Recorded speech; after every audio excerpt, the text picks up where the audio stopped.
Hello and welcome back to another Speedpaint. My name is Hiccups and today we're going to be drawing Shockwave and Starscream. Warning, because this is going to be a little bit spooky because it is a Halloween drawing, so happy Halloween.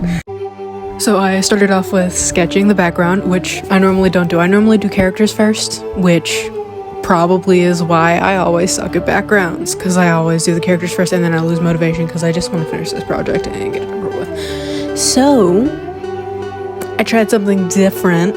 I did that in my last video and it sucked, but I did this because I specifically had an issue where I wanted to do it first because I had planned for something else for the characters, which I will talk about, but I did start sketching the background and all the pieces. I had somewhat of an idea of what I wanted to do and I struggled with those those floor platings because I couldn't remember how to do the method that I normally do for tiles. But then I realized I don't even need to do tiles because they're probably on Cybertron or in the Nemesis, and I doubt Cybertron has ceramic tiles.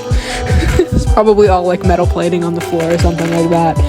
But I figured it out anyways and kept the tiles at first and started just sketching other pieces. And I don't know why I did this, but I put Starscream's wing a part of the background, which should have been a part of the character layers, because I separate them into groups because I do use Krita. If anyone is wondering that isn't close to me personally, I do use Krita for my drawings and I like the group feature. I used to not like the group feature on Krita. I thought it was really stupid, and then now I really like it because I can group my backgrounds and have groups within groups within groups, which is really good for organizing whenever you have this many features in a drawing.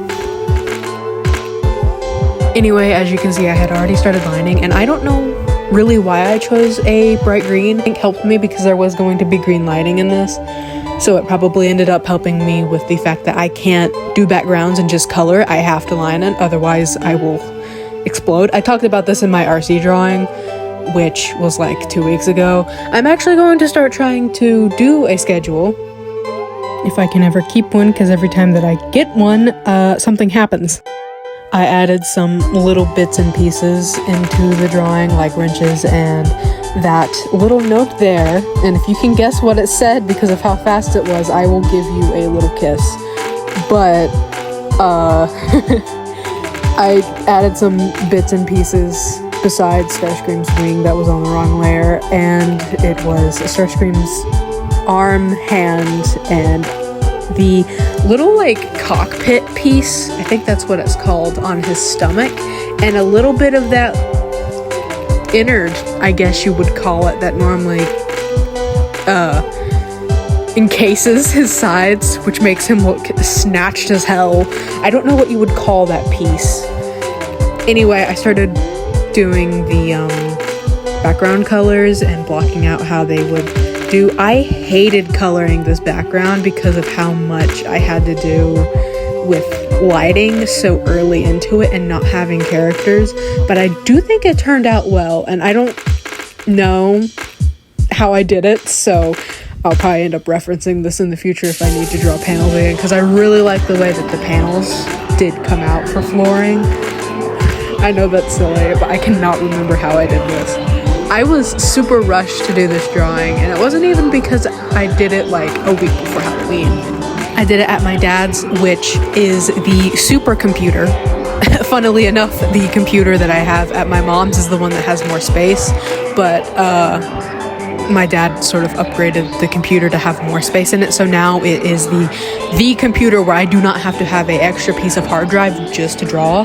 So I needed to finish it because I knew this piece would not do well on my computer at my mom's because it would lag like hell, and I hate when I draw or do literally anything and it lags. It's even more frustrating whenever you have such a big piece like this and you have to do very small details like those details. And by the way, that is random math that I kind of remembered from being in like middle school, so I have no idea I don't even know if that equation is laid out right, But if you can solve that equation, tell me. And tell me if it's super simple, because it probably is. I also splattered in some effects of Starscream's residual body parts being absolutely fucked up. Like, he is scratched all to hell. Some hell thing got to him or something before Shockwave did. Or maybe Shockwave is the hell thing that got to him. Honestly, those scratches probably don't even look like scratches on metal, simply because I only did like 2 layers. One was on multiply, and I used a very low opacity thin like pin thing on Krita and just slashed it around on him. I tried to make it look as organic and like unpredictable as possible, but I'm not good with drawing metal damage or mechanical gore because I've never had to. This is the first time that I've ever drawn actual efforted mechanical gore. And then I started sketching out Starscream's position on the berth, and I'm going to tell you, this was kind of awkward and unfun. I feel like every artist's pieces at some point in their lives, no matter what they're drawing, at some point their art is going to go through that really suspicious phase where everything they're making just kind of looks like suspicious activities. Because I've had to deal with this piece, an upcoming piece, a few pieces in the past, and I think it's because of the positions I'm choosing. Someone has any tips on how to make my in progress art stop looking like, you know, that, I'd appreciate it, because I think I need it. Because I'm not intending for my pieces to look like this. I promise you would know if there was an intention of my pieces to look like this. There would be signs. After finishing sketching Starscream, I moved on to Shockwave, which with this perspective I actually wanted to use my figure to do, but because I was at my dad's and my figures are normally all at my mom's, this was when I realized that this wasn't going to work out because his gun is always on his left hand. I really hate when people get his gun on the wrong hand. I do not understand why, and smite me if I am wrong, but I'm pretty sure I am right, that his gun is on his left hand because you see him walking towards you and it's on your right. I hate when people put it on the wrong hand. I don't know why it makes me angry, but it does. So I had to readjust him because I was not about to put him on the other side of Starscream because his wing was already in the way, and I really didn't feel like drawing Starscream's left side after already sketching it, and then I just owned up to it and started lining them.